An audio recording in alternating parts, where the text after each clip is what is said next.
hapa katikati sama ukuwepo mjini, na vimefanya mimi nikutafute kwenye swala la kiimani, kupotelewa kwa nyeti, kuguswa bega, nyeti kupotea. Samuel analizungumziaje? Nadhani uliziona pia.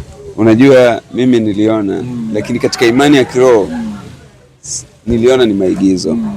Binafsi yani binafsi na kiroho, sababu Mungu kanipa uwezo wa kuona picha na kutambua. Kwa hiyo nilikuwa naona wale matukio, watu wahusika wanaosema kwamba kitu kimewatokea, lakini kwa upande wangu niliona ni maigizo kwa 100%, kwa sababu katika imani ya kiroho umbile ya mwanadamu, kutoweka kwa mwanadamu iliyoumbwa na Mwenyezi Mungu huwa inabadilika, lakini haiwezi kutoweka. Kubadili kwa macho ya kiini macho inawezekana kuona kwa kiini macho, lakini kutoka kwenye mwili wa mwanadamu ni ngumu sana.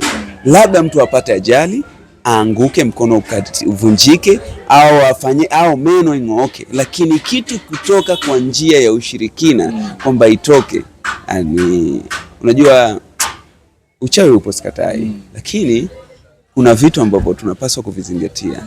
Lakini kwa upande wangu mimi niliona yale ni maigizo, kwa sababu taifa letu limepatwa na msukosuko sana ya amani kutokuwepo, kelele nyingi, vurugu nyingi. Ukikumbuka Oktoba 29 imewaweka watu wengi baada hawajarudi katika imani dhabiti, kwa sababu kuna watu ambao walikuwa watu wao wa karibu, alafu wale watu wakatokomea. Unajua amna kitu kibaya mtu unayemtambua